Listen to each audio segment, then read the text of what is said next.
bersama Sambo, maka kita semua ini kembali konsentrasi kembali ke pengajian kita. Mungkin kita selama ini tidak kita selalu di depan TV dengan hikmatnya kita mendengarkan Ferdi Sambo. Subuh ini dengan hikmat kita akan mendengarkan pengajian kita. Terima kasih. Silakan Ustaz untuk menyampaikan materinya. Assalamualaikum warahmatullahi wabarakatuh. Waalaikumsalam. Bismillahirrahmanirrahim. Assalamualaikum warahmatullahi wabarakatuh. Alhamdulillah, sallallahu alaihi wasallam wa ala alihi wa sahbihi wa ala sallallahu alaihi wa sallam. Bapak Ibu jemaah salat subuh yang Allah, rupanya diskusi sambung menarik di mana-mana. Jangan dirasakan remote, tidak lagi. Ya, kesempatan ini kita lanjutkan materi hadis arba'in. Itu bukan hadis arba'in, ini hadis 50. Kalau di kitab ini ditambah terus 10. Kalau di buku ini hadis yang ke-15. Ya, kita baca sama-sama. Hadis yang ke-15. Ada yang belum dapat ini, silakan dulu. Coba kita dulu. Ya, sudah yang ketemu ya, hadis ke-15. Akhlak yang mulia. Bismillahirrahmanirrahim. An Abi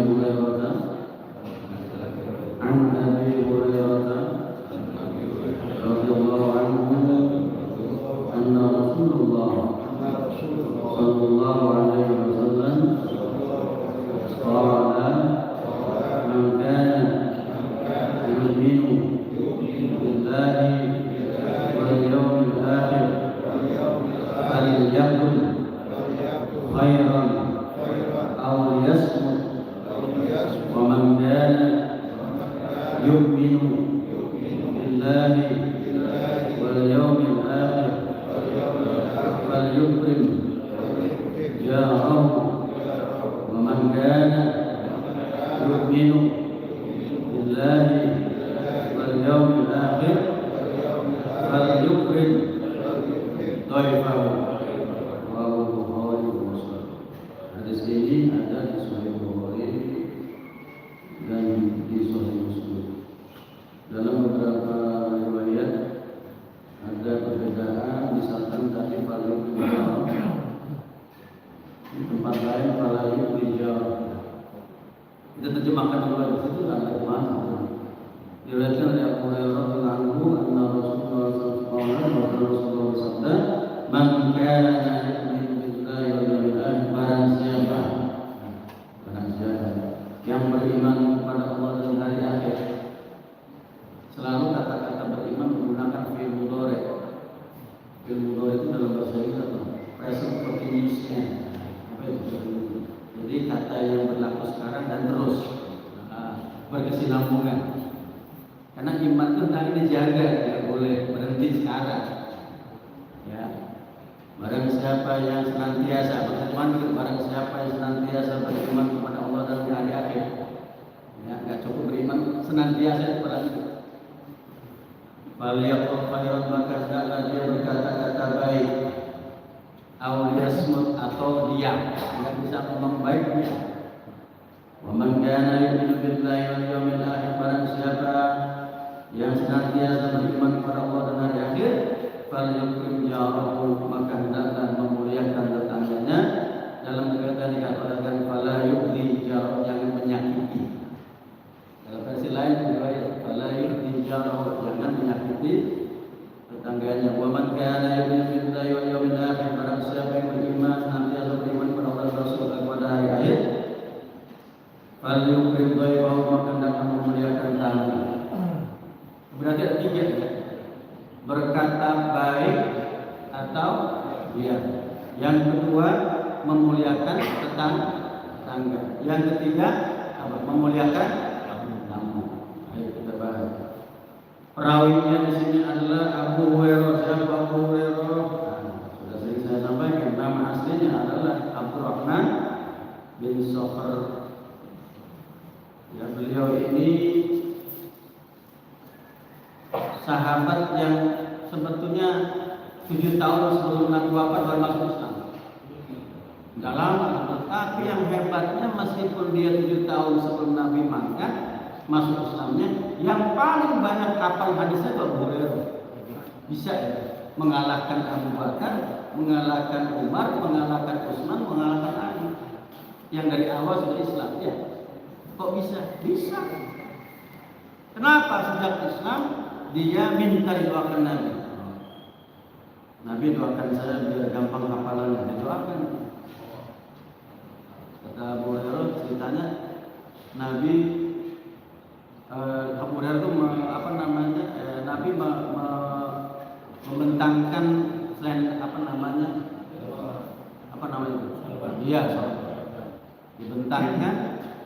Terus sorban itu diambil begitu kayak orang mengambil air, dikasih ke Abu Hurairah. Dimasukin gitu.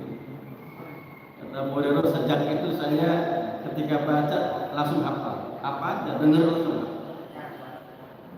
Berkahan Nabi. Sejak itu aku tidak lupa apa yang aku dengar dari Nabi itu ingat.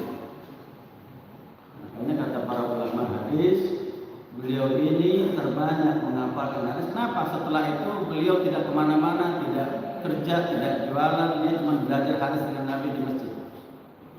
Yang disebut dengan ashabus suffah. Ada sekelompok sahabat Nabi kerjaannya cuma di masjid, ibadah, belajar.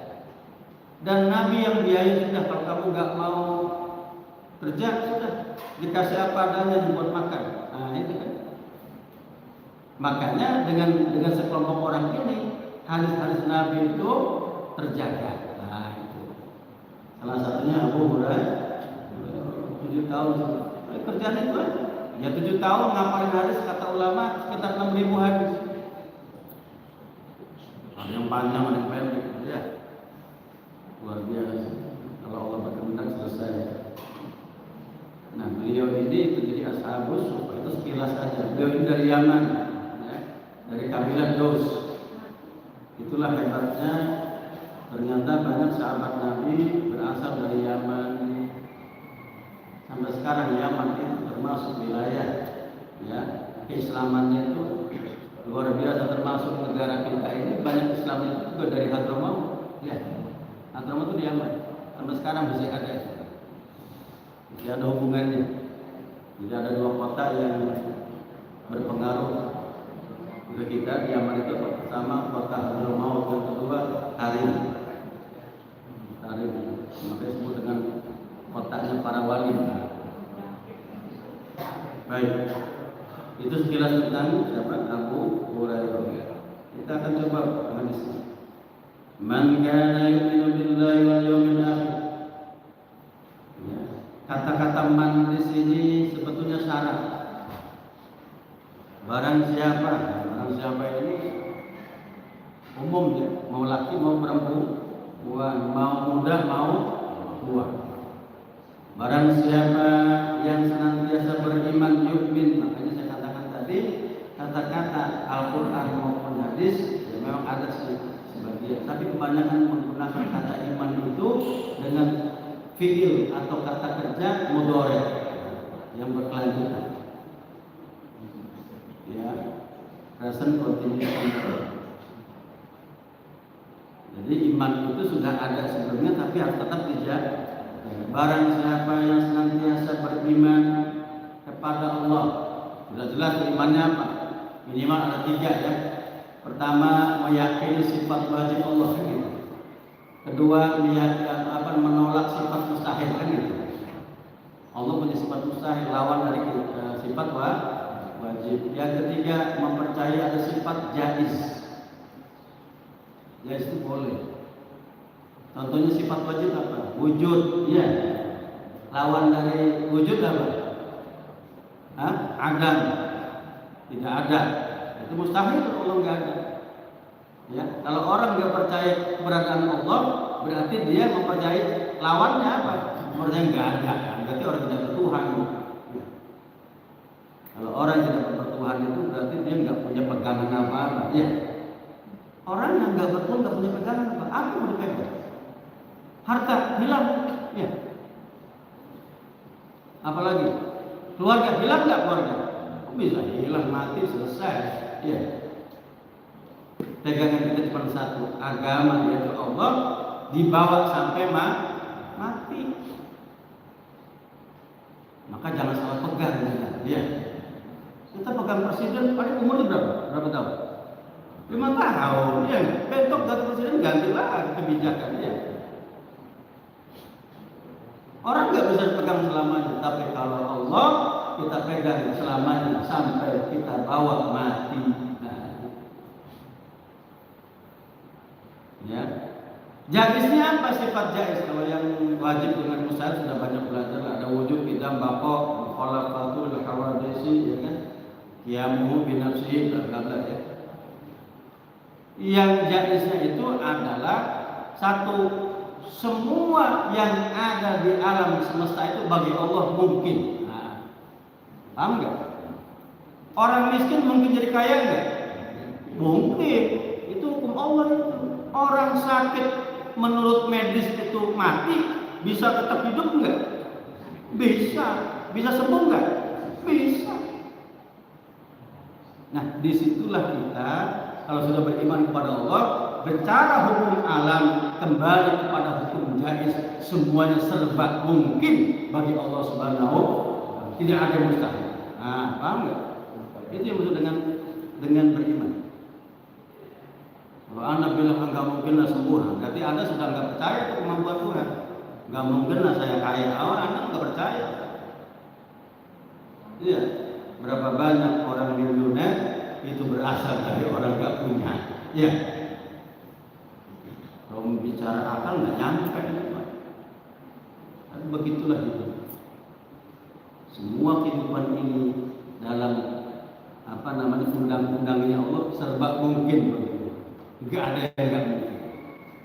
Yang jauh-jauh dari kasus Sambo itu tadi enggak mungkin terungkap ya. Iya, skenario-nya banyak banget. Iya. Ketika Allah mengatakan, "Hai, kamu itu udah selesai." Meskipun yang dibantainya siapa? Cuman pangkat terendah, ya. Iya. Kalau jenderal-jenderal oke lah, anak ajudan bawah. Tapi lah kalau Allah sudah bilang mungkin gara-gara yang kecil ini kamu jadi hancur. Saya nggak mau mengkaitkan dengan peristiwa sebelumnya. Pahalanya Habib, udah lah itu urusan Allah itu. Saya nggak mau bawa-bawa itu. Barang siapa yang senantiasa beriman kepada Allah dan hari akhir, kenapa hari akhir ini diambil? Padahal rukun iman ada berapa? 6. Beriman kepada Allah, malaikatnya, apalagi kitabnya, rasulnya, baru hari akhir, terakhir qada dan qadar. Karena ujung pangkal keimanan dulu ini waktu Nabi berdakwah itu 2, percaya pada Allah dan hari akhir.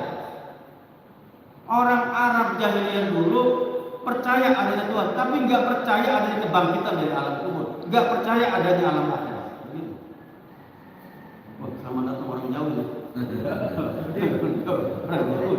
Dari Jakarta itu. Kawannya Sambo juga. Sambo sudah 3, itu mana? Melayu. Ya, jadi begitu. Makanya selalu diambil barang siapa beriman pada Allah dan hari akhir patokannya. Kalau sudah beriman kepada hari akhir, udah yang lainnya udah lewat, termasuk kodok-kodah masuk. Ya, makanya diambil itu. Kenapa enggak man kana yu'minu billahi wa malaikatihi? Enggak gitu. Jadi cukup man kana yu'minu billahi wal yaumil. Nah, itu sudah melangkah mencakup semuanya. 2 ini identik dengan rukun iman. Bicara percaya dengan hari akhir, kita bicara yakin kepada Allah, ya enggak? Malaikatnya. Karena nanti bicara akhir ada malaikat enggak? Ada malaikat yang menjaga neraka, menjaga surga, ya. Ya, ada malaikat macam-macam di malaikat. Bicara nanti kitab-kitabnya nanti bersaksi itu Al-Quran, Zabur, Taurat bersaksi dari kiamat. Masuk Quran kita baca nanti Quran. Ya. Syahid nanti menjadi saksi. Apalagi ya, termasuk beriman pada Rasul, nanti Rasul-Rasul dikumpulkan bersaksi. Nanti intinya Nabi yang bersaksi kepada semua Rasul dan umat manusia. Nah itulah Al-Quran yang sudah bilang ya, Nabi sebagai saksi. Di penjelasan kitab ini, man kana yu'minu billahi wal yawmil akhir fal yaf'al kada yadullu ala anna hadhihi sawal iman. Kata Ibnu Rajab Hambali, nanti ketika disebutkan barang siapa senantiasa beriman dengan Allah dan hari akhir maka lakukan ini, berarti iman itu enggak cukup cuma kepercayaan di hati. Tapi harus diimplementasikan, diwujudkan lewat perbuatan. Nggak bisa, saya beriman tapi nggak sholat, percaya nggak percaya, gimana? Situ bilang beriman tapi nggak ada tandanya. Nggak bisa, ada tandanya. Makanya dalam hadis ini dikaitkan iman dengan perbuatan, menunjukkan iman itu harus diwujudkan lewat perbuatan. Dia ngaku beriman, tapi masih menyembah pohon. Beriman enggak? Masih mengkeramatkan benda-benda pusaka. Beriman enggak? Belum dia katakan beriman secara benar. Hati-hati. Pakai cincin hati-hati, jangan ditambah-tambahin. Kalau cuma hiasan boleh. Tapi Anda ini kalau dipakainya malam Jumat, ini punya lain udah lain lagi. Ini kalau yang melihatnya orang ini ketika kali ke kanan ke kiri, itu beda. Udah beda. Berarti sudah ada unsur apa? Iya, kurang iman itu enggak lulus. Ya. Wa'mal iman tawatan tata'allaq bi huquqillah ada wajibat. Perbuatan iman itu belum kita bahas tentang itu. Perbuatan iman itu terkadang terkait dengan hak Allah. Jadi ada hak Allah apa? Keadaan wajibat wa tarkil muharramat, seperti melaksanakan kewajiban kita apa? Salat 5 waktu yang dalam hukum Islam. Apalagi puasa Ramadan, menunaikan zakat bagi yang mampu. Apalagi menunaikan ibadah haji bagi yang mampu. Apalagi wajib itu kita yang kita lakukan, berbakti kepada orang tua, itu wajib. Ada juga yang terkait dengan meninggalkan yang haram-haram, berzina, jangan mencuri, jangan berbohong, membuat skenario, bohong nggak itu? Bohong, qaul zur. Kesaksian atau syahadat zur, kesaksian palsu, bahaya. Ya. Bahkan dalam hadis lain disebutkan al-yaminul ghamus, ada sumpah palsu. Sumpah palsu untuk mendapatkan keuntungan. Kata Nabi nanti itu di akhirat luar biasa siksanya ya.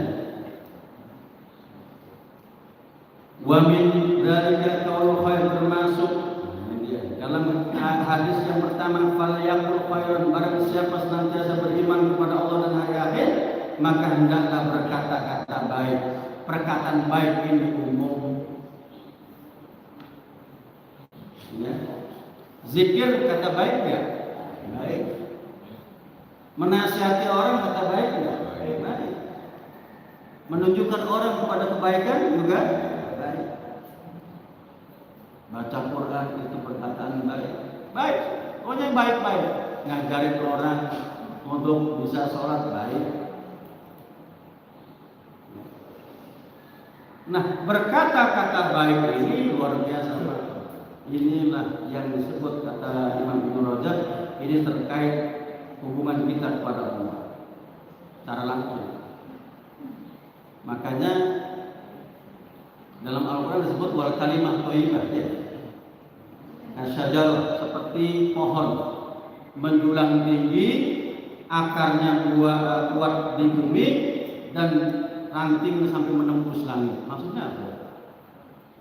Sedangkan perkataan wal kalimah al khabisah, perkataan buruk, ibarat pohon menjulang tinggi tapi nggak ada akarnya. Apa yang terjadi? Roboh. Sepinter-pinternya orang membangun satu kebohongan pasti akan rubuh, ketahuan ya. Tapi orang yang jujur mengatakan kata yang benar, kata-kata baik, meskipun banyak yang menghalau, dia seperti pohon yang kokoh akarnya akan kelihatan juga. Paham maksud saya?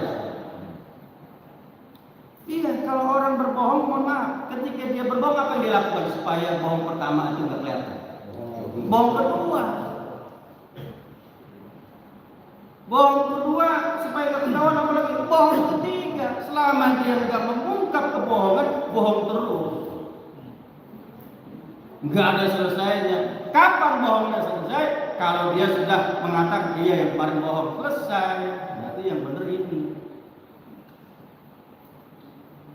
Kita lihat aja di kasus yang tadi ramai. Besok gimana? Jangan senar ini berubah lagi. Naruhnya berubah lagi. Tadinya tembak menembak, enggak ada tembak menembak. Pokoknya ketahuan Pak. Karena bohong itu harus ditutupi dengan bohong. Begitu. Tapi yang namanya jujur meskipun dihantam orang, lama-kelamaan akan kelihatan. Oh iya, benar. Jadi nggak perlu lagi kita minta didukung orang kalau jujur itu. Ada yang mendukungnya langsung siapa? Jangan takut Pak kalau jujur. Orang yang takut itu kata kalau nggak jujur. Ya. Auliyasmut kalau ini dia. Auliyasmut atau diam. Kalau nggak bisa ngomong yang baik-baik, diam. Makanya ada yang bilang the silent is gold. Apa itu? Diam itu emas. Tapi ingat dulu, diam kayak apa? Nah kalau kita lihat orang maksud masa diam. Iya, masa lihat penggemar kita diam. Iya. Diam dari maksudnya apa? Perbuatan, perkataan yang tidak manfaat, termasuk obrolan malam yang tidak ada maslahatnya. Kata Nabi kalau ada orang habis isya ngobrol terus kongko, pasti yang diomong itu biasanya omongan lepas. Kalau sudah omongan lepas, ujung-ujungnya jadi gibah atau gibah. Kalau sudah gibah enak jadi fit. Iya, kemana? Tiap malam kongko, bukan tadarusan, bukan ngaji, pasti pertama nanya tentang keadaan keluarga, gimana keadaan anakmu sehat, mana istri sehat juga, gimana ujung-ujungnya kayaknya tetangga kita baru beli mobil, udah mulai itu, baru baru. Itu kira-kira itu cicilan apa cash, udah beli situ. Loh, padahal dia baru di PHK loh. Nah, mulailah kita, iya. Itu berkembang. Awalnya apa? Kongko nyantai. Maka kalau nggak penting-penting bener nggak usah kongko. Mendingan kita habiskan waktu di rumah sama anak-anak sama istri. Ya. Kecuali ada perkara penting atau sekedar untuk menyambung saudara boleh, tapi jangan lama-lama itu dia. Lama-lamanya itu ujung-ujungnya masih kemana-mana. Ya Bu ya. Jadi kalau belanja warung cukup belanja aja. Nanya sama orang warung jangan nanya sinetron. Kalau nanya sinetron nanti babaknya banyak. Iya, berseri-seri. Biasanya kan awalnya tadi malam gimana di sinetron itunya? Ditanya sinetron awalnya. Ujung-ujungnya nanti kemana-mana. Ya. Wa ta'ala tata'allaq bi huquqi ibadillah. perkataan itu terkait dengan hak kita, dengan kenapa perkataan kok diawalkan. Karena perkataan kita, meskipun perkataan lidah tidak bertulang, ternyata dampak dan efeknya luar biasa. Dia bisa menghilangkan pahala kita, Pak.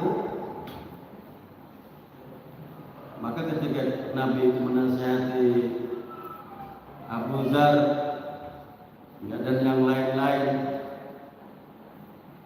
ketika Nabi katakan, ya Abu Dzar, kuffa an hada, Abu Dzar, hati-hati dengan cangkem, apa cangkem? Mulut. Kata orang Jakarta apa? Bacot. Bacot itu jaga. Mulutmu ini jaga, kata Nabi. Kenapa Nabi, kata Abu Dzar? Kenapa dijaga? Hal yakubun nasu fi nari jahannam ala manakhiri illa hasaidu al-sinati. Kata Nabi, nanti berapa banyak orang dicemplungkan, dilempar ke dalam neraka jahanam kecuali hasil dari mulutnya. Jadi mulut punya dua fungsi. Pertama, mendatangkan pahala. Kedua, mendatangkan dosa dan menghilangkan pahala. Makanya ketika bicara ayat sedekah dalam Al-Quran, a'udzubillahi minasyaitonir rajim, qaulun ma'rufun wa maghfiratun khairun min shadaqatin yatba'uha, perkataan baik dan permohonan maaf lebih baik ketimbang zakat sedekah yang dibarengi dengan omelan, dengan ungkapan menyakitkan. Perkataan baik. Kalau ada orang sedekah datang minta duit, minta sedekah, atau pengurus masjid minta sumbangan, kalau nggak bisa gak usah ngomel-ngomel, cukup minta maaf. Atau perkataan dari dia, sekarang nggak ada Pak, bulan depan aja ya, kemana lagi? Kan enak, dengarnya enak kan? Wah, ini bahas macam-macam, ini nggak bener, ini masa kemarin nyumbang minta sumbangan lagi, itu sumbangan yang lama kemana ini? Nggak bener nih pengurusan, udah nggak bener, udah kemana-mana, nyumbang kagak, ngomongnya nggak enak, bener nggak? Padahal bisa makan tuh, mohon maaf. Sekarang sih nggak ada Pak. Coba minggu depan, 2 minggu lagi kan? Kan enak. Qaulun ma'rufun wa maghfiratun, perkataan yang baik dan minta maaf lebih bagus dibanding ngasih tapi ngomel-ngomel. Iya. Jadi kalau ada orang minta sedekah, ngasih atau nggak usah ngasih, tapi jangan ngomel, minta maaf. Kalau nggak bisa kamu pakai isyarat. Ini kan karena menyakitkan. Ada orang minta ke rumah kita sedekah, ya, ngelihat masih muda, masih kuat, diceramain dulu. Kamu udah kalau mau masih muda, badan sudah, saya aja udah 60 ini, saya mesti kerja, kamu nggak malu apa? Kita tetap ngasih 5.000. Ceramahnya sejam, mengasih nggak ada apa-apa, malah dosa. Jadi nggak usah diomong, ngasih aja. Dia mau pakai buat apa urusan, tapi kalau kita tahu dia dipakai buat maksiat, nggak usah dikasih. Minta maaf deh. Ya, nanti lagi ada. Kan begitu. Ya. Jadi kalau kita ini berkata-kata, ya, yang baik mendatangkan pahala, tapi berkata-kata yang tidak baik, ya, itu disebut dalam Al-Quran bil manni wal adha. Makanya Al-Quran menyebutkan, ya ladzina amanu la tubtilu shadaqatukum bil manni wal adha. Wahai orang beriman, janganlah kalian hilangkan pahala, ya, sedekah kalian, zakat kalian bil manni. Manni itu adalah umpatan. Bil manni itu ungkitan, wal adha itu umpatan. Nah, saya jelaskan ya. Kalau umpitan tahu nggak? Al-mandu. Kalau bukan karena saya ngomong nggak jadi di masjid, itu umpitan begitu. Umpitan Pak. Ada donatur bilang begitu, hilang itu pahalanya. Sebesar apapun dia ngomong, hilang, nggak ada apa-apa. Ini Al-Quran yang ngomong bukan saya. La tubtilu shadaqatikum bil manni wal adha. Dengan ungkitan dan umpatan. Ungkitan tadi mengungkit kebaikan, maka jangan diungkit-ungkit kebaikan. Tapi susah ya begitu ya. Mulai kesel nyebelin kan pengurus, aduh nyebelin banget. Kamu tahu nggak?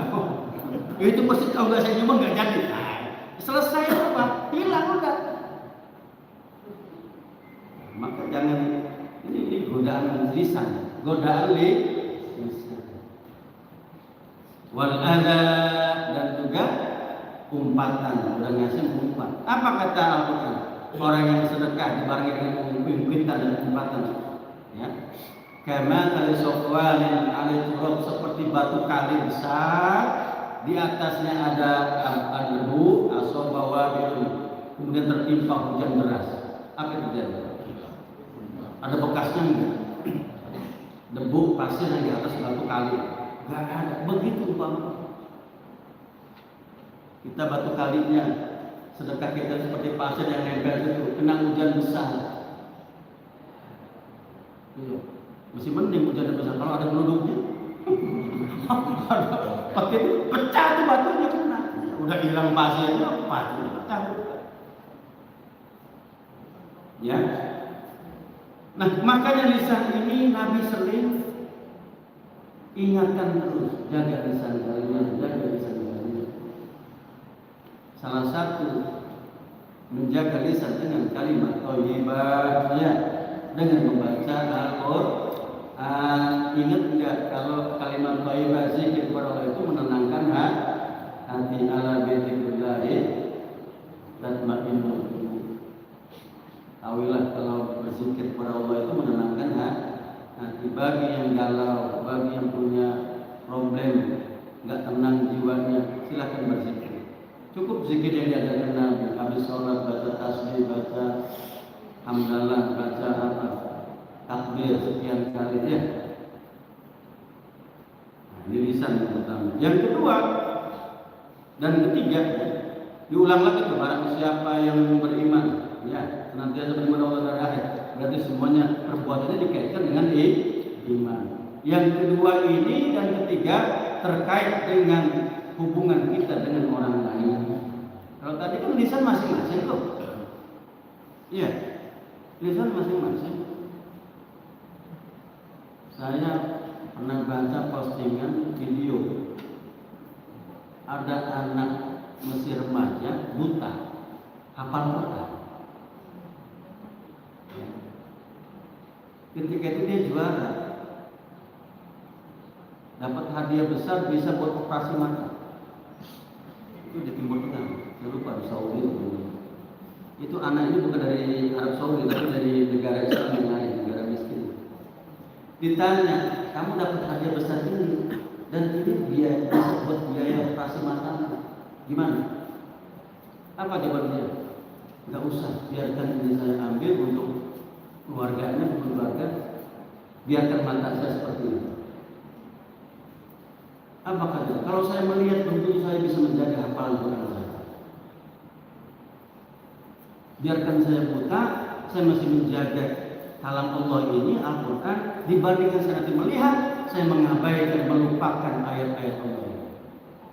Nangis itu Pak orang yang hari. Kita melihat dari awal tahun dulu sampai sekarang, jangankan hafal, hatam aja belum pernah. Nah, ini masalah. Mana ya?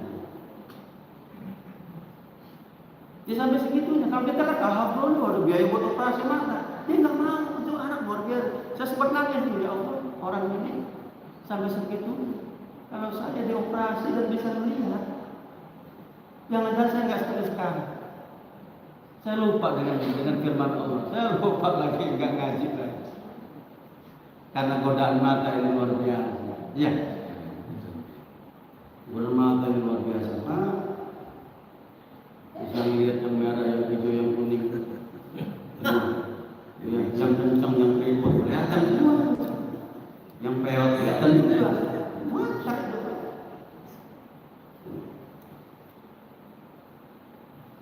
Nah, maka falyukrim jarah, hendaklah memuliakan tetangga.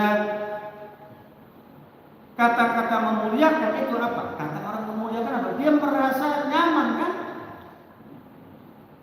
Tenang, damai, kan gitu. Siapa sih tetangga? Bertanya dulu. Ketika Imam Hasan Al-Basri Bahkan ulama lain pernah ditanya, Imam Zuhri pernah ditanya, siapa sih tetangga itu? Mana sih? Tetangga itu ukurannya, nah ini kalau versinya Imam Hasan Al Basri dan juga Imam Zuhri, 40 ya rumah. Iya, di sebelah kiri, sebelah kanan, di sebelah depan dan belakang. Itu tetangga. Jadi jangan satu kampung tetangga semua. Ya. Satu RT tetangga semua. Meskipun kata Nabi tetangga ada 3, ya. Ada tetangga yang salah satu hukum punya 3 hak. Siapa? Tetangga yang punya 3 hak itu tetangga orang hidup di samping kita, di sebelah kita, seagama dan punya hubungan nasab darah. Ada juga tetangga yang punya 2 hak. Siapa? Tetangga yang dekat dengan kita, tinggalnya dekat dengan kita, ya. Kemudian dia itu seagama meskipun tidak ada hubungan darah. Yang ketiga punya 1 hak. Siapa? Siapapun yang tinggal dekat dengan kita, itulah tetangga meskipun tidak ada hubungan saudara, tidak ada seagama. Itu tetangga. Dan tetangga punya hak. Kalau kita mau jual mobil, tawarin dulu tetangga sebelah, Pak. Iya, mau jual rumah, tawarin tetangga sebelah. Ini tetangga sebelah nggak tahu beda orang sekarang. Itu hak tetangga. Tawarin dulu. Bicara dia mau beli mobil, kan nomor 2. Kasih tahu, Pak, saya mau jual rumah. Kali ada saudara bapak mobilnya, monggo. Jangan sampai sudah sekian lama tetangga sebelah mau ngasih apa namanya masakan, kok beda orang sekarang, kemana itu? Udah pindah, Pak. Allah, kebangetan tetangga ini. Itu hak tetangga. Makanya kata Nabi, dengan tetangga itu berbagi. Berbagi apa? Berbagi udara, berbagi air, ya. Berbagi sinar matahari. Nggak boleh kita nanam pohon menghalangi sinar matahari untuk tetangga. Nggak boleh kita tanam pohon masuk pekarangan tetangga. Itu pernah terjadi zaman Nabi. Ada tetangga Abdullah bin Zubair, ya, Zubair bin Awam, nanam pohon korma. Pohon itu buahnya ke sini, ke tetangga. Iya, diambil kitanya. Dia lapor ini maling. Kata Zubair, enggak maling, saya orang pohonnya buahnya ke sini. Gimana coba? Kan mesti dipotong ya? Boleh nggak dipotong? Ya, boleh, izin dulu. Nah kalau begitu gimana? Ya berbagi ya supaya nggak dipotong, hasil buahnya asik. Ya nggak? Ini udah nutupin sinar matahari, buahnya sebelah, boro-boro bagi. Daunnya udah mana-mana, nyabut tiap hari, rantingnya jatuh. Jadi ini Pak. Jadi hak tetangga itu kata Imam Al-Ghazali, ya. Yang pertama kata Imam Al-Ghazali kaful adza. Ya, Imam Al-Ghazali bilang yang namanya hak tetangga pertama kita tidak menyakitinya. Sebagaimana riwayat lain wala tuji wala yujar, jangan menyakiti tadi. Pertama itu. Jadi kita memuliakannya dengan tidak menyakitinya, berarti baik ya. Yang kedua, as-sabru ala ihtimalil maqarin minal. Yang kedua, kita sabar menghadapi perlakuan tetangga yang kurang baik. Tadi kita disuruh baik nih, tapi kadang-kadang tetangga itu nggak ludeng betul, nggak nyambung. Kita masih sering ngasih ke dia, itu mau boro-boro balas gitu. Nah, sabar, nggak usah ngomong. Sabar apa? Emang begitu dia. Giliran dia sakit kita jengukin, kita datengin apa, bawa oleh-oleh apa. Giliran kita sakit, boro-boro nanya. Yang nggak begitu. Gondok bener, awas besok sakit lagi. Itu kan Imam Ghazali gitu. Jadi pertama, kita jangan menyakiti tetangga. Kedua, kita harus sabar terhadap perlakuan. Gak selamanya kebaikan kita dibalas orang lain dengan kebaikan. Disitulah kelihatan ikhlas tidaknya kita berbuat baik. Ya? Boleh nggak kita berharap kebaikan dari orang? Boleh. Kita nganterin ibu-ibu contohnya, ya ngasih makan tetangga sebelah, ya Dia nganterin apa namanya waktu lebaran biasanya kan, ketupat sama apalah, sama dagingnya gitu. Kalau ibu ada niat, ya Allah mudah-mudahan dibalas nih, lantang kosongnya berisi, boleh nggak? Boleh. Kenapa nggak boleh? Boleh. Namanya mukafi kata Nabi. Al mukafi boleh, tapi itu biasa aja. Boleh. Tapi kalau sekedar niat, ya Allah sekedar berbagi, dia mau balas itu mau nomor 2. Itu yang paling bagus.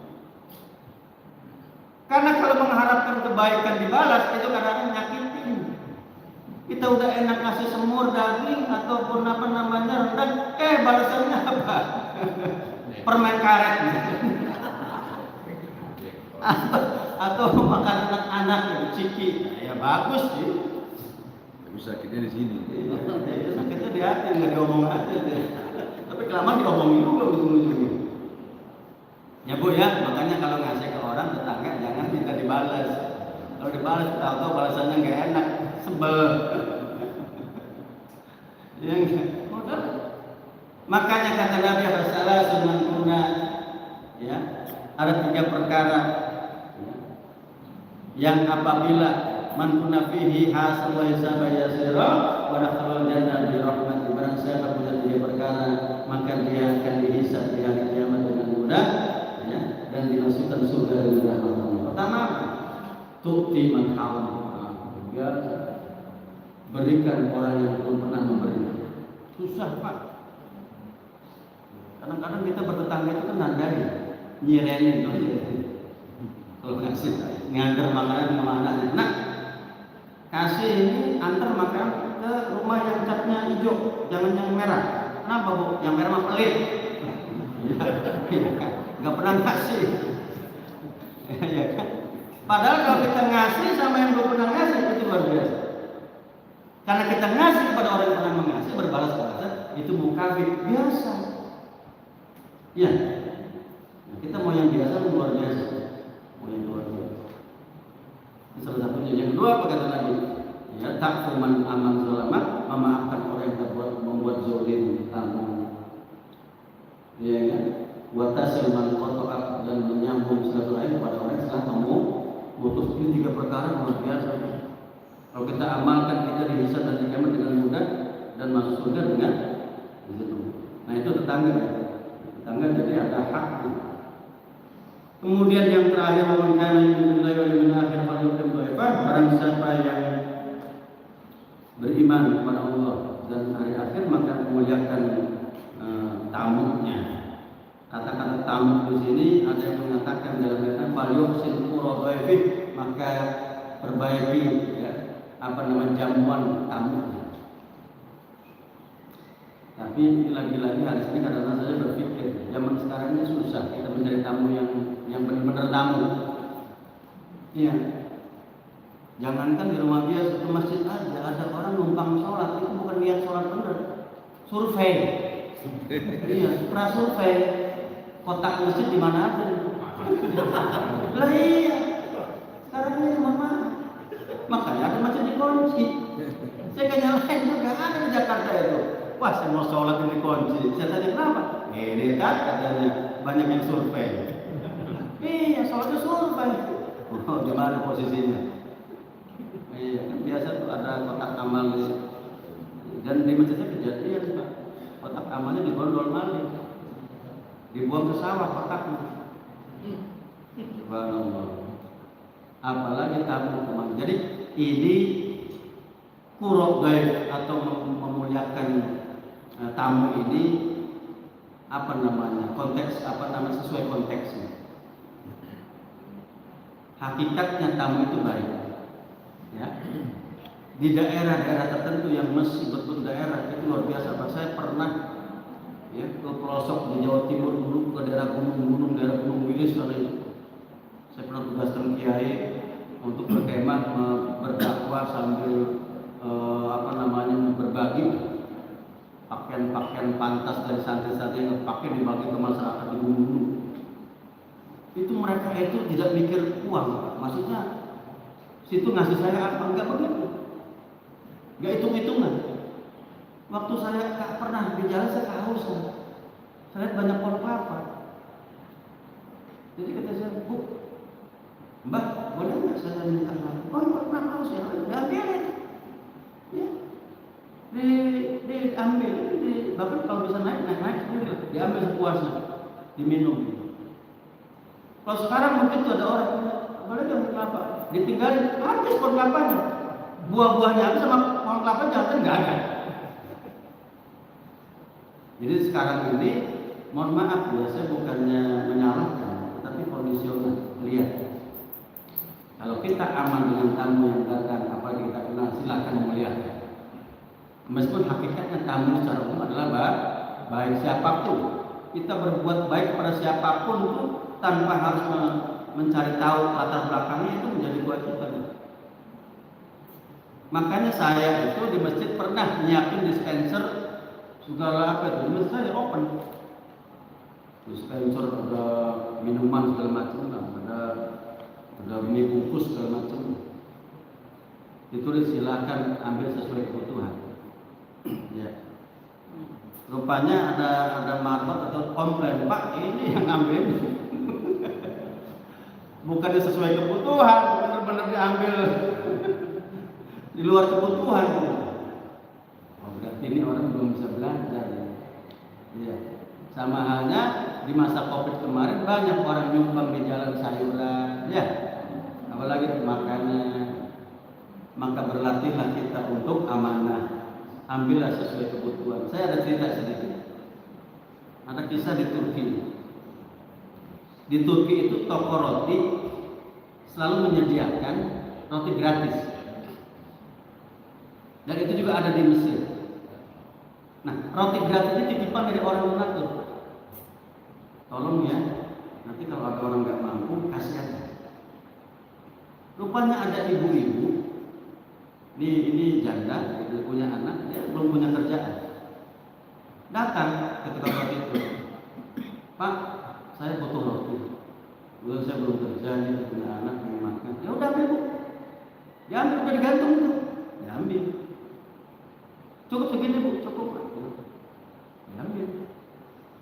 Terus sampai beberapa bulan. Nah, bulan berikutnya atau waktu berikutnya ketika ibu datang itu, si bapak ini udah nyiapin, orang ini banyak mau butuh roti lagi. Dia bilang, Pak, hari ini saya tidak ngambil roti. Saya malah mau memberi, karena kebetulan saya sudah bekerjaan, saya mau kasih buat mereka yang membutuhkan seperti saya.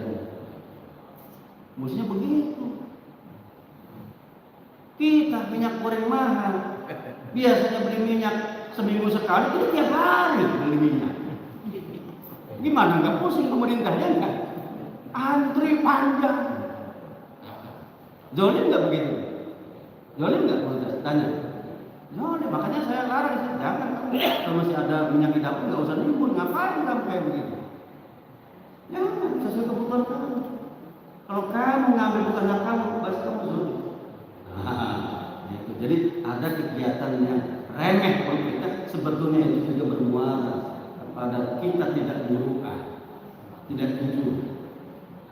Termasuk tamu ini silakan Anda nilai. Tapi secara umum tamu itu baik. Ya.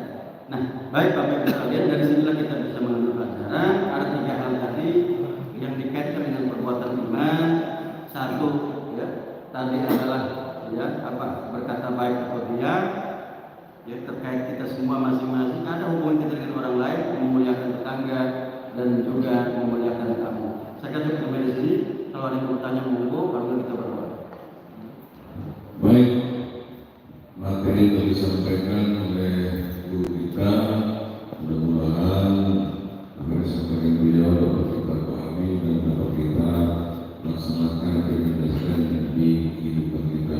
Silakan ada yang mau nanya, konten materi juga boleh, kalau materi silakan. Makanan tadi kiri, tengah, ibu-ibu nilainya baik dan kayaknya nanti sedang terbatas. Ya.